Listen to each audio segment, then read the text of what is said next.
Ahoj, já vás vítám u dalšího knižního tagu.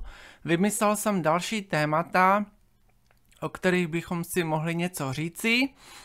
Takže první téma jsou knihomolské pojmy. Takže často slyším různé pojmy, které říkají natáčející, něco znám, něco neznám, tak jsem se rozhodl, že bych to mohl nějak uspořádat. Určitě tu nebudou všechny pojmy, ale jenom některé. A něco si k tomu řekneme.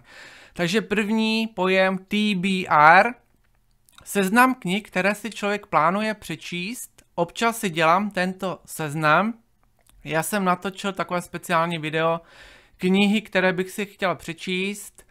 A jsou tam knihy, nebo byly tam knihy, které bych si chtěl přečíst během následujícího roku. A také knihy, které bych si chtěl přečíst na podzim roku 2025. Takže určitě to nedělám pro srandu králíků. Já si to potom zkontroluji za nějaký čas a většinou z toho seznamu splním kolem 80-90%. V databázi knih je také položka chystám se číst, tak tam si to také píšu. Takže já si to píšu klasicky do počítače a také si to přidávám na seznam knih do databáze knih.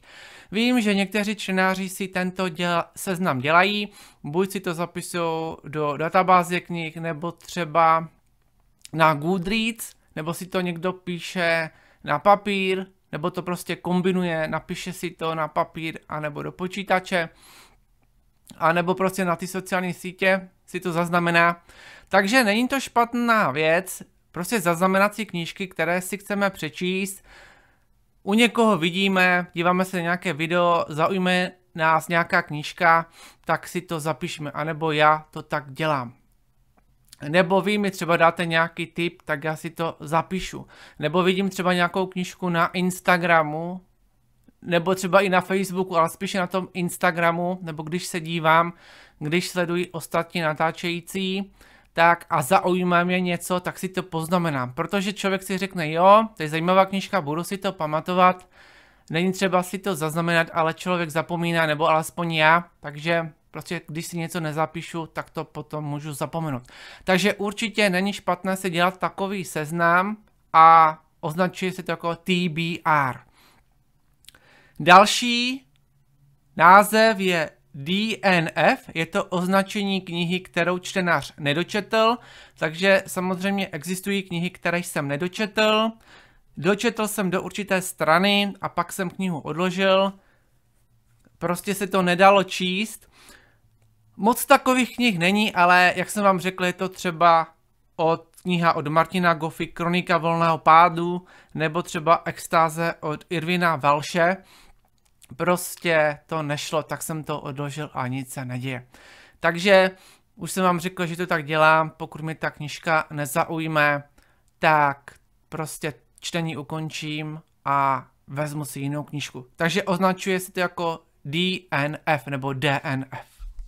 Těch pojmů je hodně, ale myslím, že některé pojmy znáte, o některých třeba budete slyšet úplně poprvé.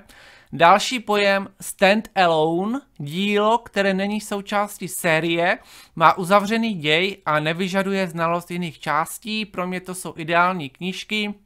Prostě přečtu příběh a je všechno ukončeno, je všechno uzavřeno, nebude následovat další díl. Takže příklad takové knížky může být třeba Stařec a moře, kterou napsal Ernest Hemingway, nebo třeba Čas voz od Aleny Monštajnové a další knížky. Takže já spíše upřednostňuji tyto knížky než série. Když je série a je třeba dobrá, tak si také přečtu, ale stand-alone bych řekl, že spíše upřednostňuji. Další pojem je retelling.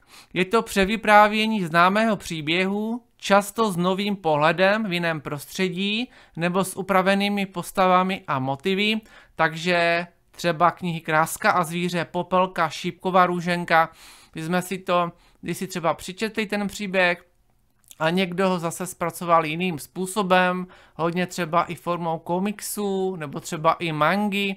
Samozřejmě ten autor, který to přepracovává, tam zase něco jiného vloží, nebo to může nějak pozměnit, takže tomu se říká retelling. Dále další pojem rereading je opakované čtení, takže většinou čtu knížku jenom jednou, ale samozřejmě existují knihy, které jsem četl vícekrát, už jsem vám o tom říkal. Není jich moc, ale občas se k některým knihám vracím, nebo jsem se vrátil, a to třeba jsou knihy Kytice, Malý princ, Babička, Kdo chytá v žitě, a našly by se ještě další knížky. Další pojem, který jsem si napsal, je pojem bookshelf tour. To znamená, že lidé sdílejí fotografie nebo videa svých knihoven. Někteří natáčející knižních videí zpracovávají videa svých knihoven, takže v tom videu nám ukazují svoje knihovny a ukazují nám knihy, které tam mají, a něco v krátkosti nám o tom říkají. Samozřejmě nemůžou jít nějak do hloubky obsáhleji, protože to video by mohlo mít třeba 2-3 hodiny. Já jsem se v minulosti o něco takového pokusil jsem se natočit bookshelf tour pro vás, ale bohužel, já myslím, že jsem to točil tak 30 nebo 40 minut a byl jsem z toho vyřízený, takže já tento formát videa rád sleduji, ale je to velice náročný formát videa z časového hlediska a já si na tento formát netroufám, ani mě to neláká, radši to nechávám jiným natáčejícím, ale rád se dívám, ale sám bych se do toho nevrhl, takže u mě určitě bookshelf tour neuvidíte. Další pojem book haul je to video, kdy booktuber ukazuje knihy, které si právě koupil nebo dostal. To je oblíbený formát videí, já ho rád sleduji. Nenatáčím ho, tento formát videa mě neláká, ale to neznamená, že když mě něco neláká, že se mi to nemusí líbit u ostatních natáčejících. Takže já mám rád book haul, takže natáčející nám ukazují knížky, které dostali, které si koupili, které třeba dostali na spolupráci, něco nám o tom krátce řeknou, případně nám přečtou anotaci, ale zase nejdou do hloubky, protože ještě tu knihu nepřečetli. Takže nemůžou dát nějaké stanovisko toho, jak se jim to líbilo nebo nelíbilo, ale my aspoň vidíme, co vyšlo. Takže já osobně mám rád tento typ videí. Opět jsem slyšel od některých čtenářů, že nemají rádi tento formát videí, ale já ho mám rád. Takže občas se na něj dívám. Někteří natáčející ho natáčejí. Další pojem je unhaul, video, kde booktuber ukazuje knihy, které vyřazuje. V minulosti jsem taková videa viděl, ale takových videí není moc, spíše převládají videa book haul, takže doufám, že ty pojmy dobře čtu. A ten unhaul jsem viděl u málo natáčejících, občas se někteří našli, kdy vyřazovali knížky, tak něco o nich vyprávěli a třeba kdo měl zájem, tak třeba mohl napsat do komentáře nebo na e-mail, dohodl se s tím natáčejícím a ten mu poslal knížky. Takže tyto formáty jsou také zajímavé, protože člověk tam může objevit nějakou knížku, která ho zaujme a může si to koupit od toho natáčejícího. Ten natáčející samozřejmě dá taky nějakou lepší cenu. Já jsem to, myslím, viděl, ten unhaul, a teďkom si hlava plná knih. Takže myslím si, že ona taky vyřazovala nějaké knížky a takový formát videa natočila. Ale spíše převážuje book haul. Další pojem, který jsem si napsal, je wrap-up, shrnutí knih, které za určité období ten booktuber přečetl, třeba za měsíc. Někteří natáčející pravidelně natáčejí tento formát videí. Video třeba pojmenují přečteno za říjen, přečteno za září a podobně. Já tento formát nenatáčím, protože moje videa jsou nepravidelná, takže u mě neuvidíte třeba přečteno, které bych pojmenovala přečteno září. Možná, že v minulosti jsem tyto formáty natáčel, v dávné minulosti, třeba před 8-7 roky, ale jelikož mám nepravidelné natáčení, tak já to tak nepojmenovávám.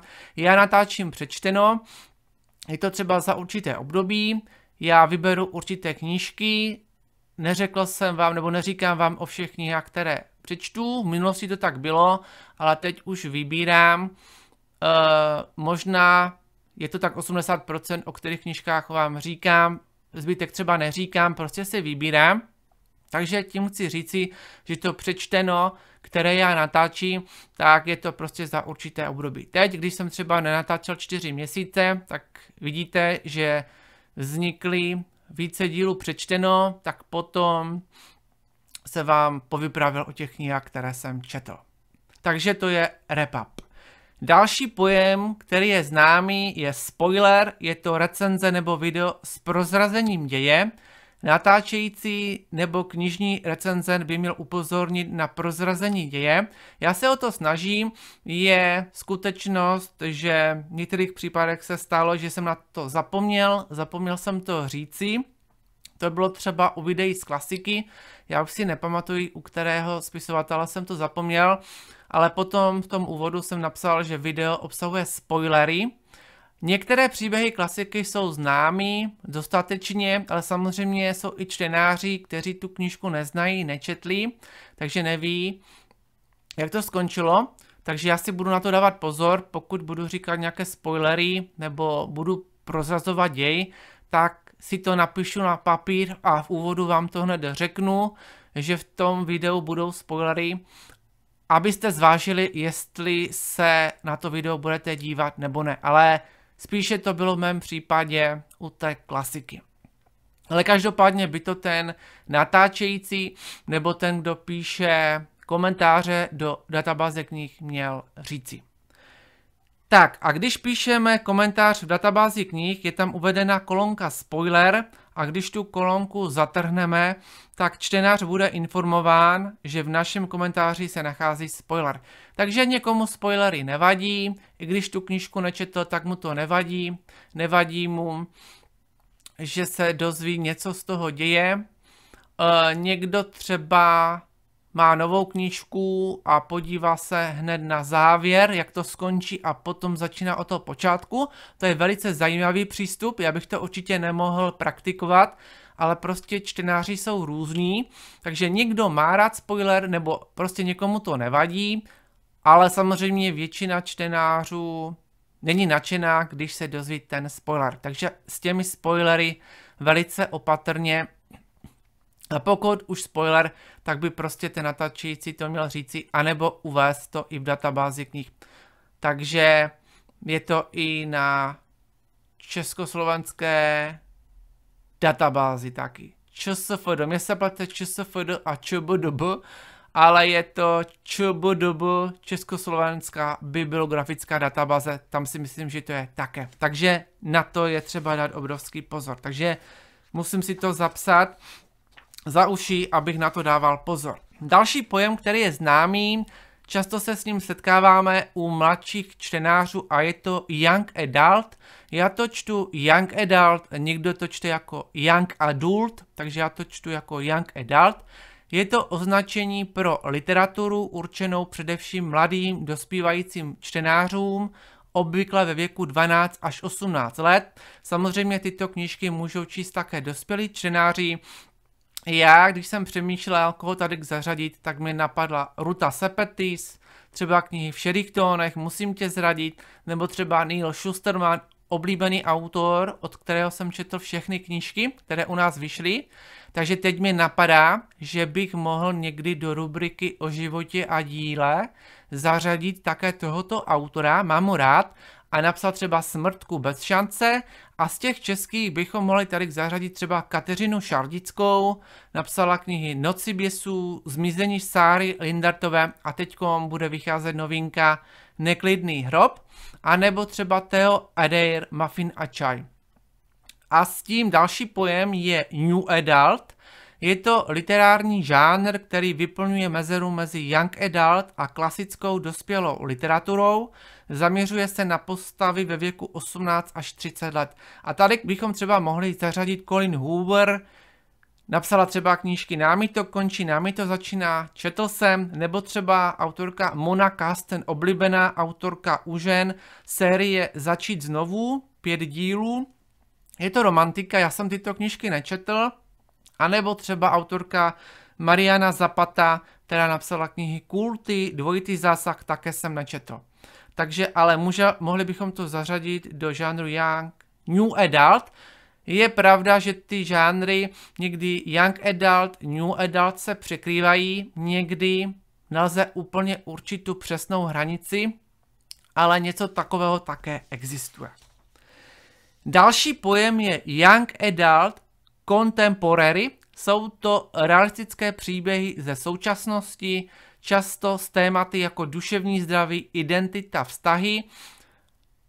Mohli bychom tu zařadit třeba Theo Adair, Muffin a čaj, nebo třeba Anu Musilovou, knihy Černooká, Tamařino souhvězdí a určitě by se našly další knihy.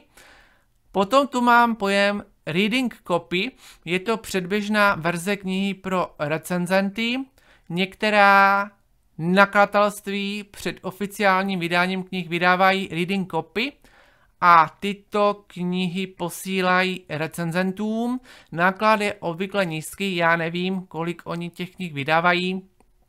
Každopádně ty knížky můžou obsahovat chyby, většinou je měkká vazba a na knize se můžou vyskytovat znaky poškození, ale každopádně posílají to těm recenzentům, aby si to přečetli, aby řekli svůj názor. Pokud tam třeba uvidí nějaké chyby, třeba si myslím i ty gramatické, nebo tam třeba budou nějaké nelogičnosti, tak to třeba můžou říci tomu nakladatelství, když jsem o tom tak přemýšlel a ještě se to třeba může vychytat. Takže je to připraveno třeba, já nevím, ta reading copy z 95%, ale ještě finální verze není vytištěná, takže až se vychytají všechny chyby, tak potom se ta knížka už vytiskne na ostro. Takže někteří dostávají reading copy, záleží, jak jsou domluvení s tím nakladatelstvím. Někdo má rád reading copy, někdo tyto knížky sbírá, protože ten čtenář si může přečíst knížku před oficiálním vydáním, než to bude prostě v tom knihkupectví, tak to je určitě takový bonus těchto knížek. Já si myslím, měl jenom jednu reading copy, ale neposílal mi to žádný nakladatel nebo nakladatelství, já jsem to prostě dostal, když jsem pracoval v knihkupectví, takže, ale já po těch reading copy netoužím, já si radši přečtu knížku, která vyjde oficiálně v tom nakladatelství. Ale vím, že někteří mají rádi reading copy.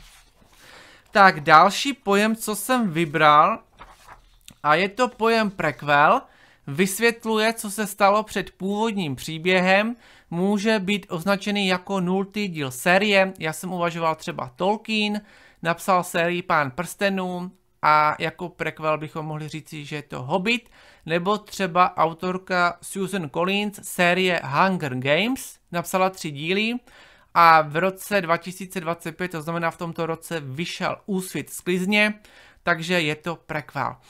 Já jsem knihy nečetl, Hunger Games, viděl jsem pouze filmy. Další pojem, který je určitě známý, a je to Bookstagram, to znamená Instagram zaměřený na knihy, takže milovníci knih, kteří přidávají příspěvky na Instagram. O Instagramu jsme si už povídali v minulosti, v knižním tagu. Já také přidávám fotky na Instagram a příspěvky, moje fotky nejsou úplně dokonalé. Mi se líbí, když někdo přidává pěkné fotky, pěkně to naaranžuje a vypadá to hned jinak. Jinak to vypadá prostě, když máte třeba knihu z knihovny, když je tam ten obal, něco jiného je, když máte knihu z klasického knihkupectví a samozřejmě se to různě upravuje, já nevím, i v tom Instagramu se to může upravovat, nebo třeba i v nějakých speciálních programech, takže někdo si opravdu na tom dává záležet, takže to je známý pojem Bookstagram, potom Booktube, takže samozřejmě YouTube kanály o knihách a potom i dokonce BookTok, TikTok komunita kolem knih. Já jsem měl v minulosti nainstalovaný TikTok, já jsem ho potom odinstaloval, zjistil jsem, že TikTok není úplně vhodná platforma pro mě. Já zůstávám věrný Instagramu, třeba v budoucnu si ten TikTok znovu dám, ale moc mi to tam nebavilo. Takže co tu mám dále? Romantické knihomolské pojmy. Já jsem vybral třeba pojem ship, 2 postavy, které si přejeme vidět spolu v romantickém vztahu. Další pojem, který občas slyším, a moc jsem nevěděl, co to znamená, je pojem enemies to lovers, to znamená postavy se nejdřív nesnášejí, ale postupně se do sebe zamilují. Další pojem hate to love, obdobně jako enemies to lovers, začíná to nenávistí, končí to láskou. Tady třeba můžou být knihy od Sarah J. Maas, například série Dvůr trnů a růží, Skleněný trůn, jsou to fantasy romance, tyto knížky jsem nečetl a upřímně řečeno ani neplánuji číst, a nebo třeba Monakasten série Začít znovu, to by také mohlo patřit do této kategorie hate to love. A potom poslední pojem, který jsem si vybral, a je to pojem guilty pleasure, to znamená kniha, kterou milujeme, i když víme, že je třeba klišé nebo přehnana. Samozřejmě existují další pojmy, ale já si myslím, že to stačí, už to video má 20 minut, takže si myslím, že to stačí a já mám na vás otázky. Jak jste na tom s knihomolskými pojmy? Znáte všechny pojmy? A poslední otázka, používáte je v běžné praxi, nebo raději to řeknete českými názvy? Takže já někdy použiju nějaký pojem, ale taky používám české pojmy. V minulosti jsem něco nevěděl, tak jsem si to potom dohledal, nebo teď, když jsem připravoval to video, tak jsem si taky něco vyhledával, zjišťoval jsem to. Takže někdy člověk to ví, někdy to neví, těch pojmů je hodně, vyrojilo se hodně pojmů a teď mě třeba ještě napadá romantasy, to znamená žánr, kde máme fantasy v kombinaci s romantikou a prostě těch pojmů je velice hodně, takže já se snažím to říkat česky, někdy ty pojmy, které jsou mi více jasné, tak prostě říkám tím anglickým označením a bude mě zajímat, jak to máte vy. Já myslím, že to stačilo, že to bylo vyčerpávající, ale říkám, určitě by se našly další pojmy, ale to stačí. Pokud třeba víte o nějakém pojmu, který jsem neřekl, tak mi můžete napsat.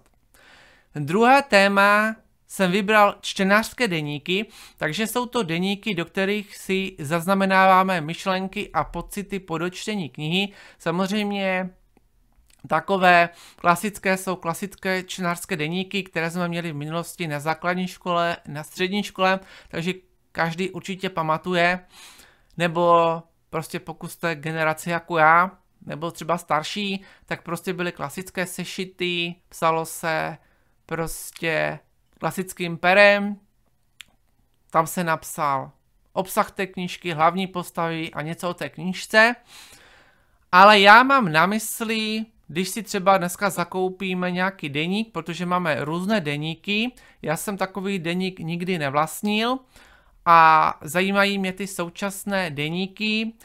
Tyto deníky vydává například nakladatelství Kubu, takže někteří čtenáři si kupují tyto deníky a baví je do nich zapisovat. A slyšel jsem názory některých čtenářů, kteří řekli, že to je ztráta peněz, že to jsou vyhozené peníze, že nikdy by si nic takového nekoupili a pokud by si chtěli prostě vést nějaký deník, tak si koupí nějaký sešit a do toho si budou zapisovat svoje poznámky. Takže samozřejmě každý má svoje preference, pokud se to někomu líbí, ať si to koupí. Já s tím určitě žádný problém nemám, ale já určitě neplánuju, že bych si takový deník pořídil. Viděl jsem to v minulosti, myslím v nějakém videu, jsem viděl, jak představují ty deníky, ale já osobně myslím si, že jsem takový deník nikdy neměl v ruce, nikdy jsem si ho tak neprohlížel a pokud, tak jenom velice letmo. Takže v denících máme předepsané nějaké položky, tak určitě ty deníky se vyznačují tím, že tam máme třeba předepsané nějaké položky. Vypadá to pěkně po grafické stránce, takže máme pěknou estetiku, má to něco do sebe.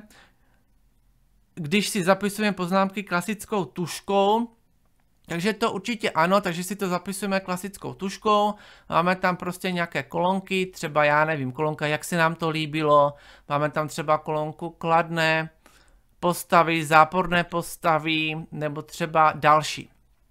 Takže někdo to má rád, někdo si to kupuje a já jsem si tu napsal poznámku. V současné době převažuje psaní na klávesnici, mobilech, vytrácí se psaní klasickou rukou, tak to mě napadlo. A já jsem v minulosti vedl čtenářský deník, do kterého jsem si zapisoval citáty z knih a poznámky ke knihám, takže pokud mě sledujete už další dobu, tak jste tento deník viděli. Já, když jsem začínal číst, psal se rok 2009, když jsem více začínal číst, tak jsem si založil takový deník a do něho jsem si zapisoval věci. Vždycky, jak jsem dočetl knížku, tak jsem si převážně zapisoval citáty, později jsem si zapisoval nějaké poznámky a když jsem natáčel i videa, tak jsem to využíval, bylo to především v tom počátku, takže mluvíme před těmi 9, 8, 7 lety. Takže to je jeden takový deník, který tu mám. Potom mám druhý. Tady mám dokonce ještě napsané základní literární pojmy, které jsem si v minulosti vypsal. Takže vidíte, já nevím, jestli si to zaostří nebo ne, ale vidíte, že jsem si tu vypisoval. A dokonce, když jsem si ty deníky dneska bral, tak já jsem tam našel, co jsem potřeboval najít v minulosti, a to je Viktor Dyk a Ladislav Fuchs. To mám vypracované věci, když jsem v minulosti natáčel stream, tak jsem si to vytiskl a když jsem to potřeboval najít, tak jsem to nemohl najít. Ale to je tak, když člověk prostě něco hledá, tak to nenajde a když to nepotřebuje, tak to potom najde. Je to zákon schválnosti.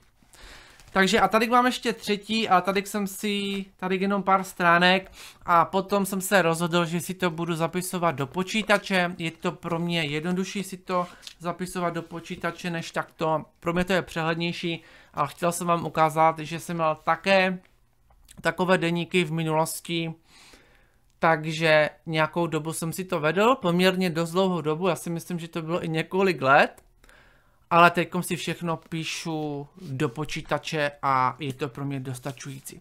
Já mám na vás otázku, jestli vlastníte nějaký čtenářský deník, do kterého si zapisujete přečtené knihy. Takže pokud vlastníte takový deník, tak mi můžete napsat. Myslím si, že někteří z vás takový deník mají, takže když dočtou knížku, tak si do té knížky prostě zapíšou své dojmy, třeba i ve stručnosti nějaký obsah, nebo třeba nějaké postavy, nebo co nás zaujalo, co nás zklamalo, nějaký citát, takže nějaká věta, která nás oslovila, která nám něco řekla, takže všechno si tam můžeme zapsat, nebo prostě takové hlavní postavy.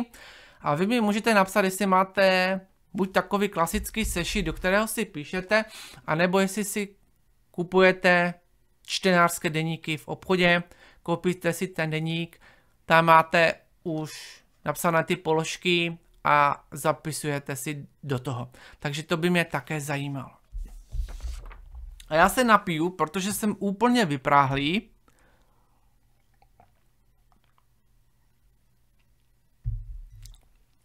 Tak a jedeme na poslední téma, a to je téma slovenští spisovatelé. Já jsem vám řekl v minulosti, že od slovenských autorů jsem četl velmi málo knih. V současnosti čtu více knih, samozřejmě není to žádná paráda, ale je to lepší než v minulosti. Já dokážu číst také knihy ve slovenštině, ale lépe je pro mě lepší překlad. Někdy, když jsme se o tom s mamkou bavili, tak já jsem říkal, že si zase něco přečtu od japonského autora. Mamka říkala, ty čteš autory z Japonska a prostě z různých zemí, a proč nečtu slovenské autory, kteří jsou k nám nejbližší. Takže nad tím jsem se také zamyslel, je na tom něco pravda. V minulosti jsem měl takový příspěvek na Instagramu, kdy jedna slečna se ptala, jestli píšou také slovenští spisovatelé, a psala tam něco v tom smyslu, že si myslela, nebo myslela to v tom smyslu, že si myslela, že slovenští autoři nepíšou, nebo velmi málo. Takže slovenští autoři určitě píšou taky dobře. Já vám představím nějaké spisovatele a spisovatelky, od kterých jsem četl nějaké knížky v minulosti. Četl jsem třeba více knížek, u některých jsem třeba přečetl jenom jednu knížku, u některých více. A něco krátce vám k tomu řeknu. Takže cílem vlastně tohoto tématu je poukázat na slovenské autory a zamyslet se nad tím, že prostě také existují, že mají také dobré knížky a že bychom na ně určitě také neměli zapomínat a čas od času si od nich něco přečíst. Samozřejmě nejznámějším, když se řekne slovenský autor, mě automaticky vyrazí jméno Josef Karika. Prodal více než 350 000 výtisků v Česku a na Slovensku, tak to je opravdu vysoké číslo na naše poměry. Píše thrillery a horory, píše takové mysteriózní příběhy se odehrávají na Slovensku. Já jsem od něho četl tyto knížky: Trhlina, Tma, Na smrt, Strach, Smršť, Propast, Hlad, Žízeň, Hlubina. A když jsem zpracovával toto video, tak jsem zjistil, že 31.12.2025 vyjde novinka, která se jmenuje Pád. Takže já mám osobně rád Josefa Kariku. Slyšel jsem názory, že někdo prostě nemá rád jeho knížky, že nějaké knížky přečetl, ale že se mu prostě ty knížky nelíbily. Tak samozřejmě každý podle svých preferencí. Já mám rád jeho knížky, už jsem vám to v minulosti říkal.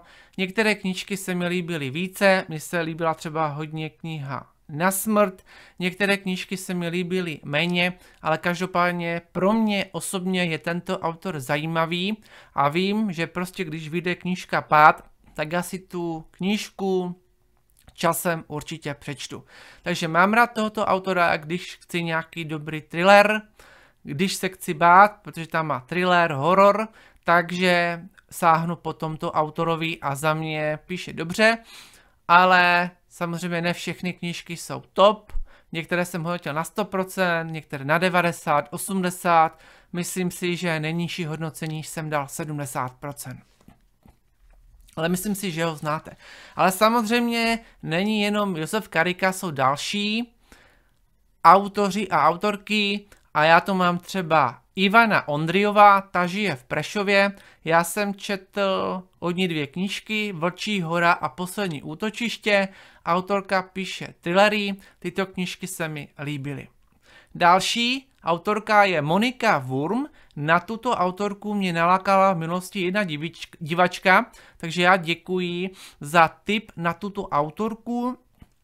Autorka žije ve Vídni. Její knížky jsou velice čtivé, v jejich knihách je zastoupený také islám, já jsem třeba četl knihy Hvězda nad arabským peklem, Pakistánská pomsta a další knížky. Jsou to také knížky, bychom mohli říct, pro ženy, ale samozřejmě může si přečíst také muž. Potom dalšího autora tu mám Roman Kulich, ten žije v Žilině. Já jsem od něho četl knihy Bílá paní a 9 křížů, jsou to thrillery, knížky se mi líbily.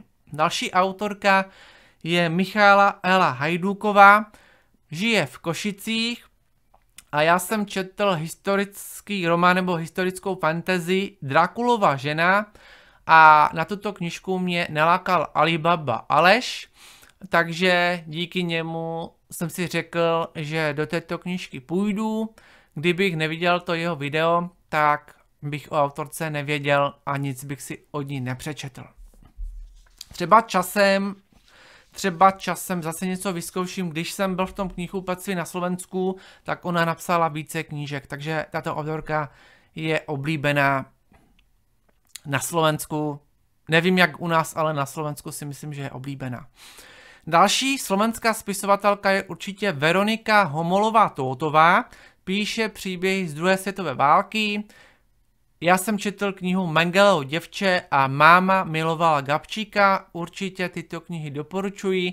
Pokud jste tyto knihy nečetli a máte rádi příběhy z 2. světové války, doopravdy tyto knížky stojí za přečtení, moc se mi líbily.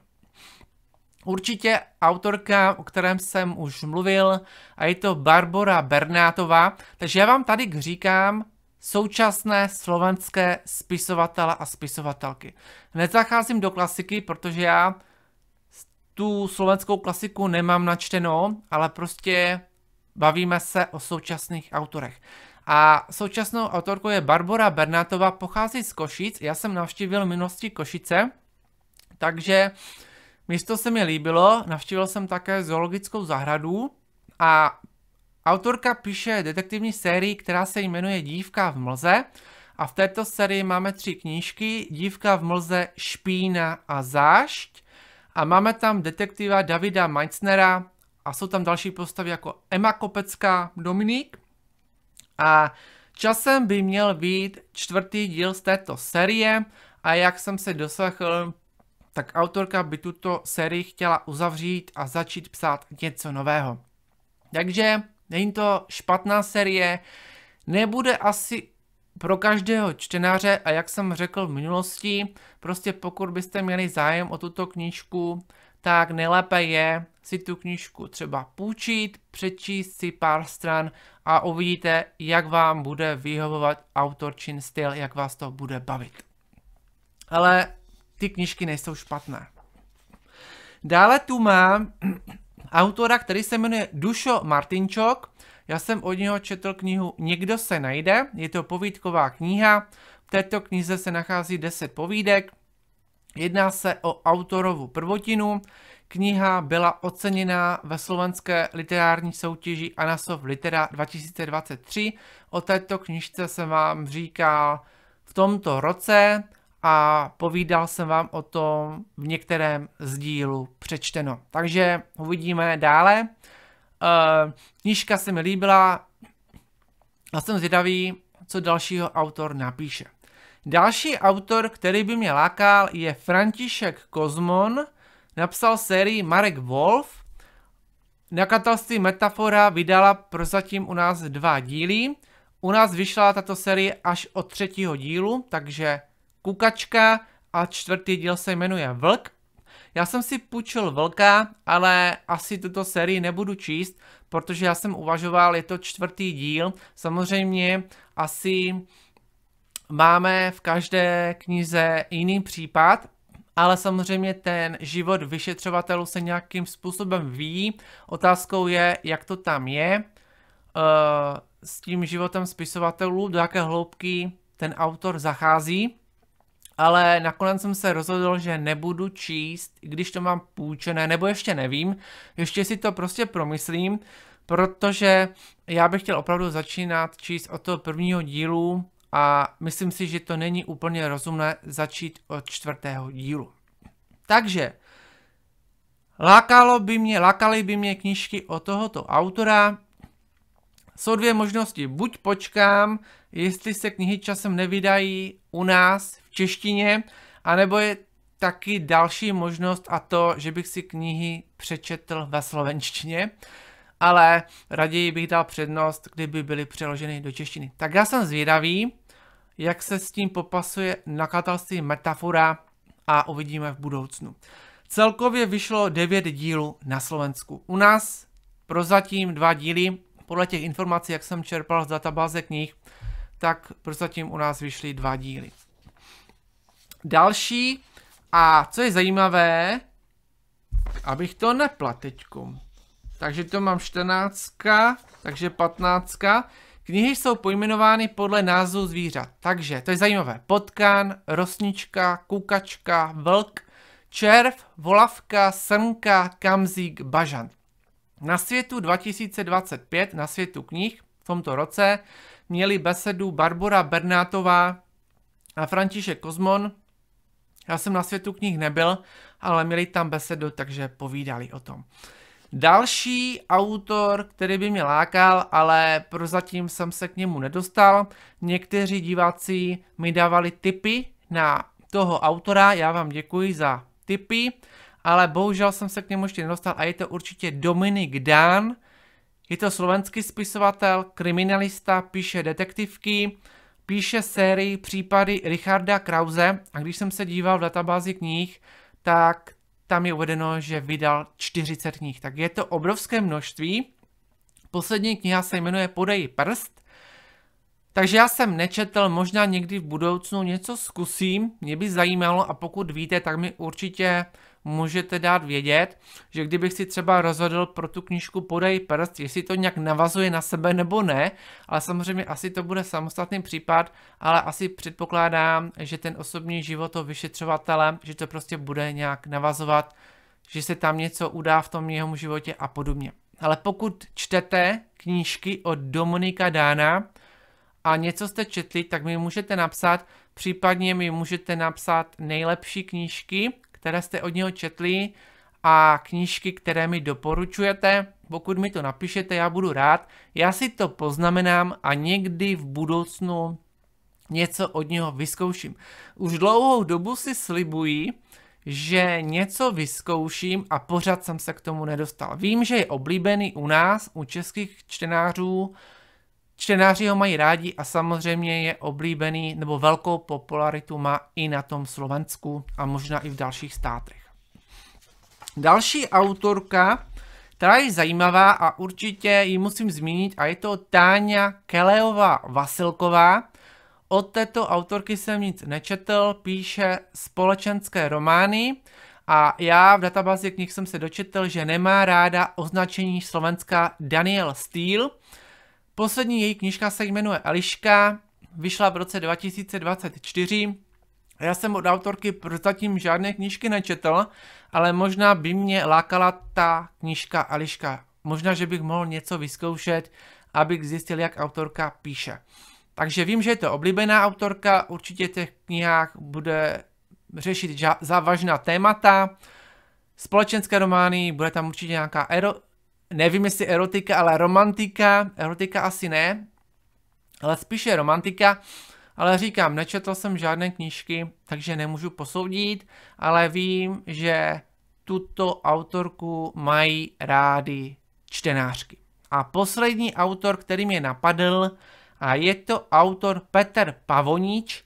Upřímně řečeno, já bych o tomto autorovi nevěděl, pokud bych se nedíval na video od Alibaby Aleše, který o tomto autorovi mluvil.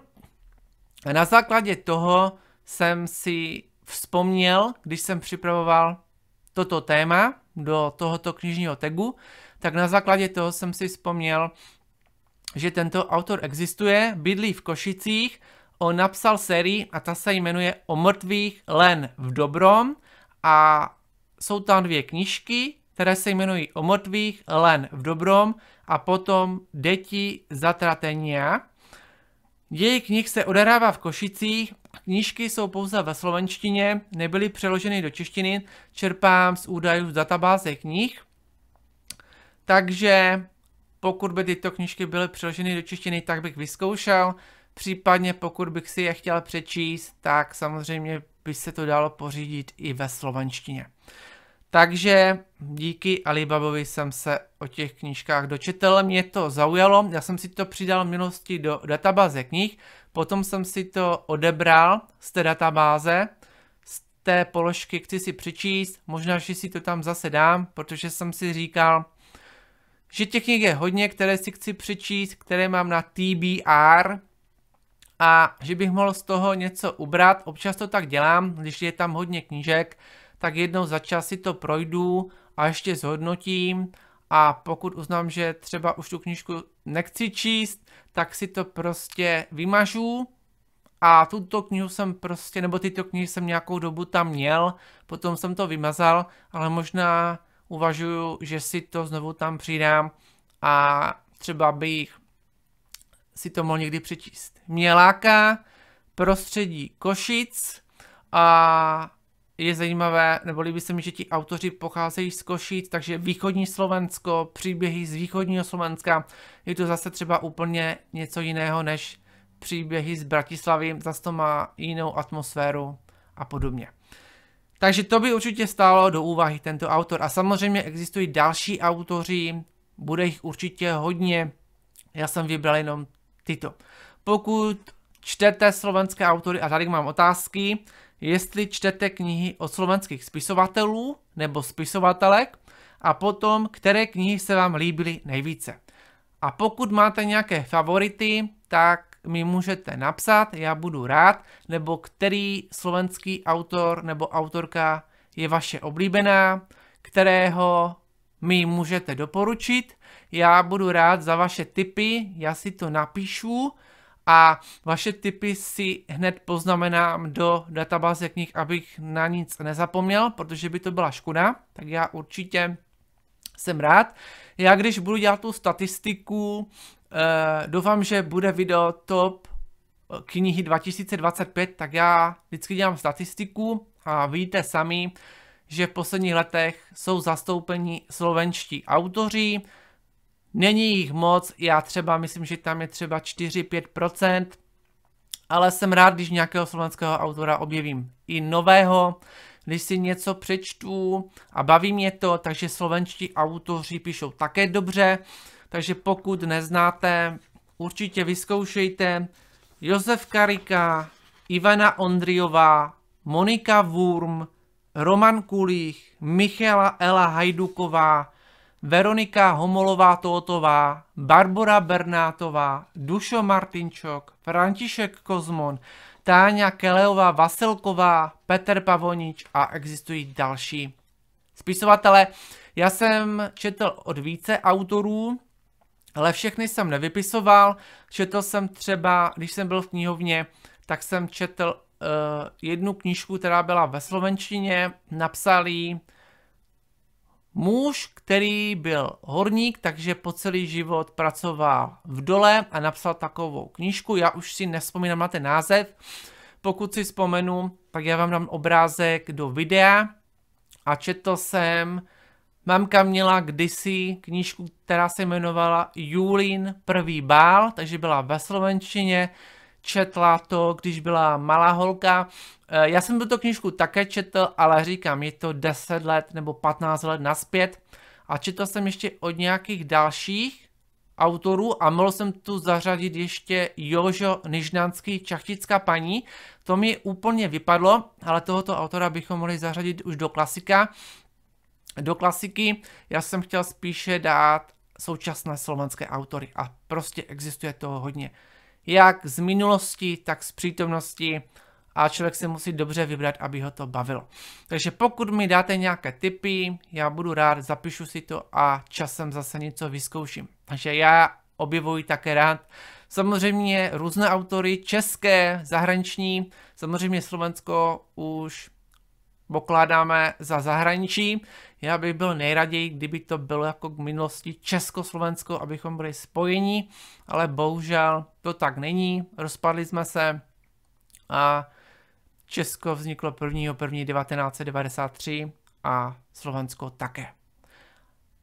Jazyk je podobný, máme to blízko, takže já rád objevuji i slovanské autory. To video je extrémně dlouhé, já jsem tu chtěl zařadit ještě jedno téma, to si nechám na příště. Dobře, že jsem se tak rozhodl a někdy v budoucnu, když budu natáčet knižní tag, tak bych tam chtěl zařadit téma, které jsem pojmenoval Metoda ledovce, kterou vymyslel Ernest Hemingway. Takže o tom bych vám chtěl povědět více. V minulosti jsem o tom už vám říkal, ještě jsem o tom přemýšlel, co bych o tom ještě dodal. Mám tam ještě nějaké citáty, ještě jsem hledal nějaké informace, pro mě to je velice zajímavá metoda a teďko i o tom přemýšlím, někdy o tom dumám.